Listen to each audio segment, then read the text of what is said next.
An eerie stillness hangs in the air, as if time has come to a standstill in this grand mansion. Its few companions, the constant change of weather, and feathered friends who make their seasonal visits.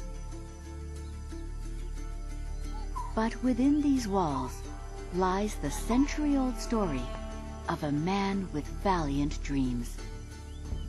Dreams spun from a man's flight of fancy, inspired by his love for an heiress.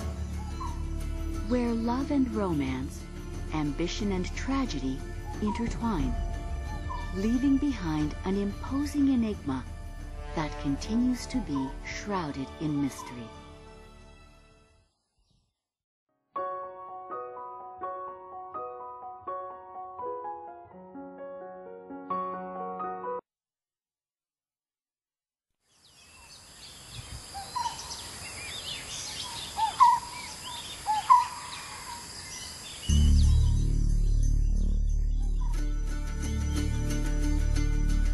An eerie stillness hangs in the air, as if time has come to a standstill in this grand mansion. Its few companions, the constant change of weather, and feathered friends who make their seasonal visits. But within these walls lies the century-old story of a man with valiant dreams. Dreams spun from a man's flight of fancy, inspired by his love for an heiress. Where love and romance, ambition and tragedy intertwine, leaving behind an imposing enigma that continues to be shrouded in mystery.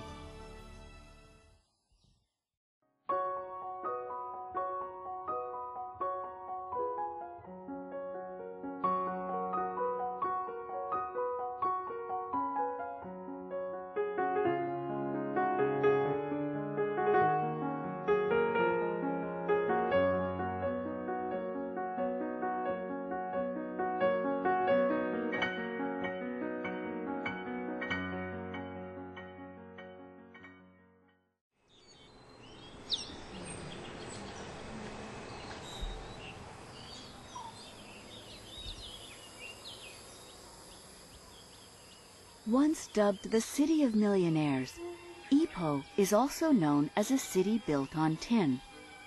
Towards the end of the 19th century, an influx of migrants and entrepreneurs made this the largest tin-producing region in the world.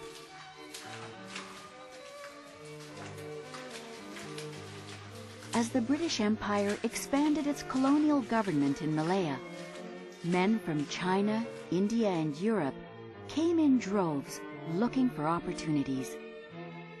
Perhaps it was the drive to escape from the droll of poverty that brought a poor young farmer, Scotsman William Smith, to this faraway land in search of a better life. He came in 1890 to make his fortune, as many people from the home countries did, because Malaya was opening up and there were lots of opportunities for them in tin mining, rubber planting, and so on. Only 20, William Smith had ambitious plans to build his fortune. He met fellow European Charles Alma Baker, who had won a few government contracts to build roads and railway tracks in South Perak. With Ipoh starting to bustle as a trading town and many business opportunities readily available, William soon made a profit from the building contracts. And with the money, he purchased some land just south of Ipoh. The young man had bigger dreams. He wanted to be a planter, the erstwhile term for plantation owners. At that time, the colonial government was very generous in giving out land to European settlers who wanted to plant. At the beginning, it was coffee. In the 1890s, it was coffee, and Kellie Smith applied and got about 3,000 acres of land around Batu Gajah to plant coffee. And he was also given mining concessions to dredge and to prospect for tin. But the coffee business did not take off. As with many other estate owners in the late 1890s, William switched to a new plantation crop, rubber. With his business empire gaining momentum, William started to build a name for himself in the British social circles in Perak.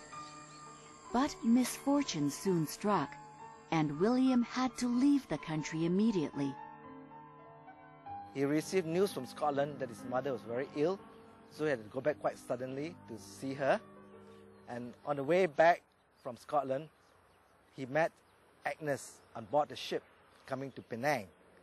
Agnes was coming out east for the first time, and she must have been captivated by William Kellie Smith. He was tall, handsome, young, and she must have been swept off the feet. They had a shipboard romance, and they got married. In remembrance of his late mother, William took on her maiden name and called himself William Kellie Smith. He returned to Malaya in 1903 with his new bride, Agnes.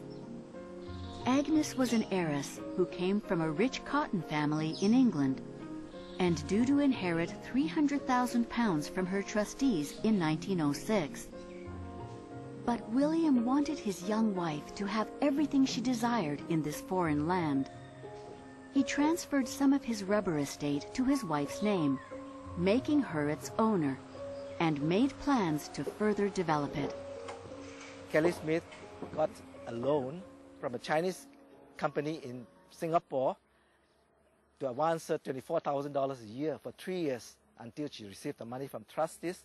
And the first thing he did was to build her the present house here. He built a Moorish-style manor and called it Kellie House, which bore some resemblances to his small home in Scotland. The manor sat on a little knoll just by the bend of Kinta River, commanding a clear, unobstructed view of his rubber estate, Kinta Kellie. William and Agnes's early months of conjugal life continued to be a courtship, heady with romance. The adoring couple had a baby girl in the second year of marriage, and they named her Helen. But behind the tender love they found in each other, Agnes was finding it difficult to live in Kellie House. Used to the temperate weather in England, Agnes longed for a cooler climate to raise her child comfortably. The weather was very hot for her. So it was mentioned that she went off to stay near to the British people in Bukit Maxwell, Taiping. But that the wife to stay with him, therefore he has promised her that I'll build you a house as big as a castle that resembles his love. William had ambitious plans for his family's new home, but more money was needed to build the extension on the grounds of Kellie House. Agnes thought they would be able to use her inheritance to fund the construction, but was told by her trustees that the money could only be released later in 1908. Their grand plans had gone awry. So they had to turn to the government for a loan of $50,000. Finally, they only gave them $10,000. So Kellie Smith had no choice but to sell part of the estate to get the money. With the money he received from the land sale, William started planning the construction of their palatial residence. William was determined to keep his promise to his beloved wife, who was beginning to miss England greatly.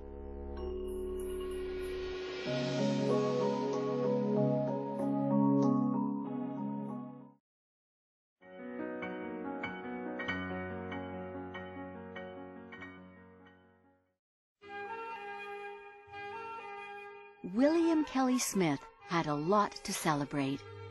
He had a devoted wife, a loving family, and a burgeoning business. And he was about to lay the foundation for what he envisioned as a magnificent colonial mansion, a love gift. He looked beyond the shores of Malaya and went as far as South India to hire skilled artisans and building laborers. But what William Kellie didn't know was that this visit to India would soon bring a new addition to his family. அப்பொழுது அவர்கள் மகா மாரியம்மன் என்ற ஒரு சிறு ஆலயத்தை இந்த வாசலில் வைத்து வணங்கி வந்தார்கள். அப்பொழுது இந்த கெலியஸ் என்பவர் இந்த வாசலுக்கு ஒரு நாள் வந்திருந்தார். வந்திருக்கும்போது அவருக்கு பெண் குழந்தைகள் தான், ஆண் குழந்தைகள் கிடையாது. அப்பொழுது அங்கே இந்த பக்தர்கள் எல்லாம் அவரிடம் முறையிட்டிருக்கார்கள், இந்த ஒரு கோயிலுக்கு நீங்கள் கோயில் கட்டி கொடுத்தால் உங்களுக்கு நிச்சயம் ஆண் குழந்தை பிறக்கும் என்று சொல்லியிருக்கின்றார்கள். மனசார அவர் தரிசனம் செய்து சென்றிருக்கின்றார்.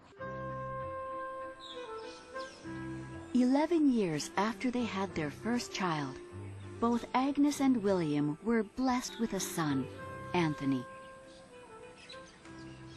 The happy father finally commissioned the start of construction at the new manor in 1915. As the edifice took shape, it was obvious that this would be no ordinary mansion. When completed, it was to have some resemblance to an English castle and would feature a 6-story tower, a wine cellar, and stately columns with Moorish-style arches and windows.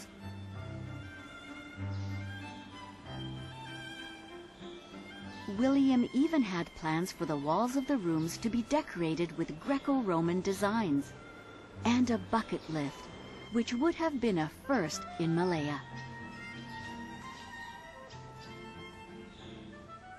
He must have got this of the architecture from UK, from Scotland, and from India, from colonial India.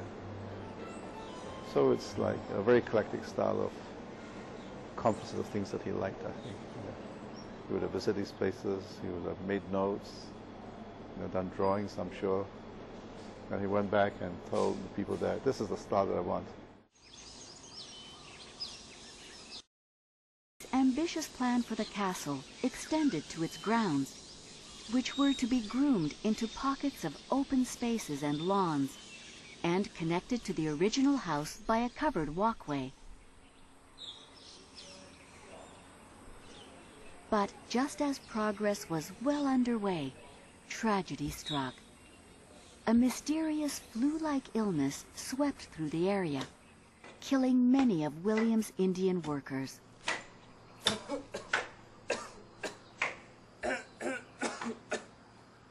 The survivors told their master that a Hindu temple must be built immediately to placate the gods. If not,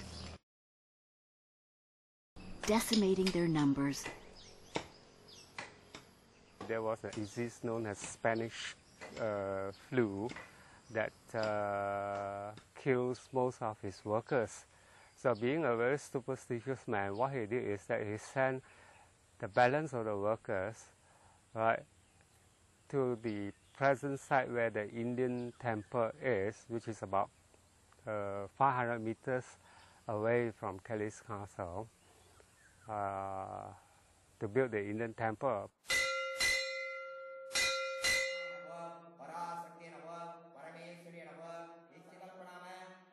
The temple took a few years to build, and work on the castle was temporarily halted.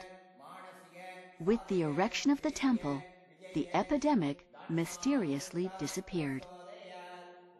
In a mark of gratitude to their employer, the devoted laborers sculptured an effigy of William Kellie on the roof of the temple, alongside the deities from the Hindu pantheon. The man had won the hearts of his employees with his compassion. உலகத்திலே பார்த்தால் ஒரு சாமியினுடைய உருவங்கள் தான் கோபுரத்தில் இருக்க வேண்டும்.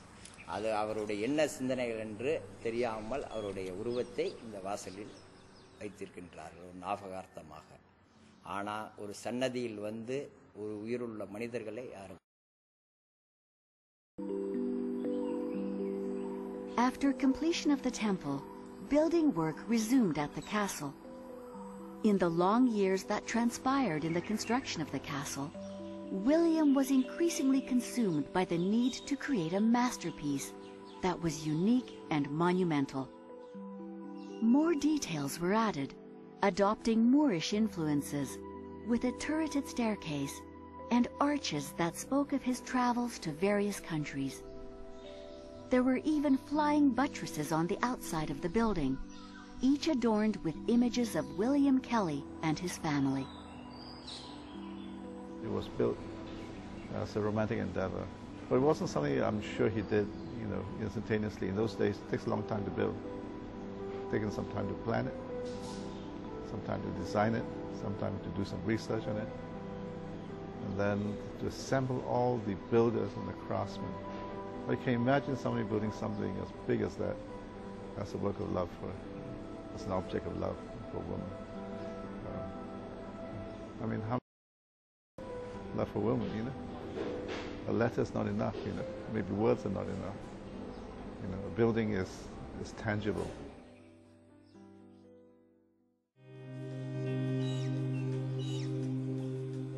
The physical manifestation of love for Agnes was a sight to behold. A luxurious Victorian residence, positioned at the top of a hill, overlooking a vast rubber estate of lush vegetation.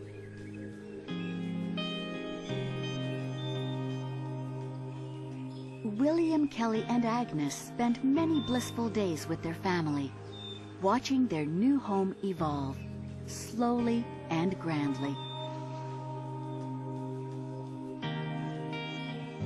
Their love abode was the envy of many, as its size and grandeur surpassed even that of the British residence house in North Perak. But William wasn't just building a home for his family. He was ingeniously contributing to the enigma that would, decades later, imbue the premises.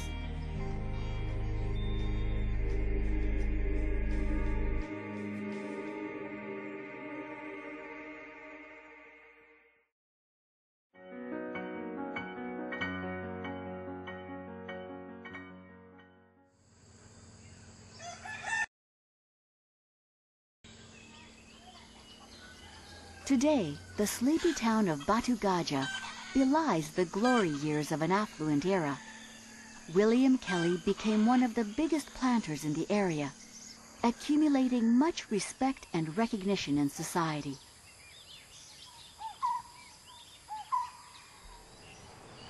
And to celebrate his success, William included plans in the building of the castle for a rooftop courtyard area where he could entertain. Kinta society at that time was a brilliant society. People were rich. There was a tin boom, there was a rubber boom, and a lot of the Europeans were millionaires. And there were always parties, and he had governesses for the children. They went back home on leave very often, and they were living in a grand style. And Kellie Smith wanted a house that was grand enough to accommodate that type of lifestyle. When William's son Anthony was about 9, it was decided that he would go to England for a boarding school education. Agnes left Malaya with Anthony in 1924, and William stayed on with his daughter Helen. 2 years later, as the building was nearing completion, William placed an order for the elevator. He went back to England to visit his family and to ship back the lift. That was the last time William Kellie Smith saw his love castle. On his way back, he had to go to Lisbon to finalize the details of a big concession that he had got from the Portuguese government. And it was mid-winter, he caught cold and developed into pneumonia, and he died in Lisbon in 1926. His distraught wife was heartbroken. The memories of living with her husband in their conjugal home were too much to bear. Agnes was unable to complete the castle's construction and run her husband's businesses from England. She made the painful decision of selling the land to a large British trading firm. Agnes never returned to Malaya. With the ravages of time and nature, a valiant dream turned to tumbled masonry. As the years went by, encroaching foliage enveloped the castle, almost erasing its former glory. Those days, this whole place was covered with trees. It's a jungle. And the castle also was covered with creepers, and then there were other trees growing on the walls and so on. It used to be a place where my friends and I would come during the holidays to spend a day here, enjoy ourselves.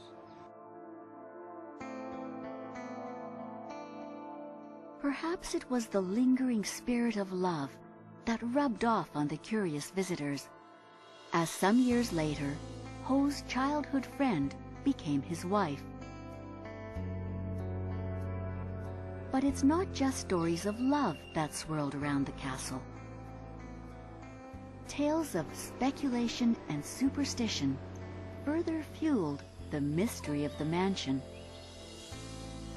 But I used to know a lady who would come here every Friday night.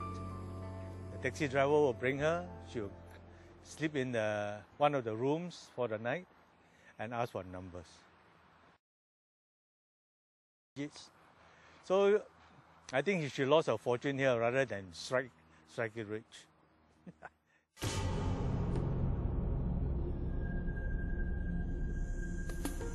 Kellie's castle is as misunderstood as it is enigmatic. Some even believe it is haunted with sightings of strange apparitions. Perhaps this unfinished symphony still attracts the colonial master himself, who finds it difficult to leave a dream that was never realized.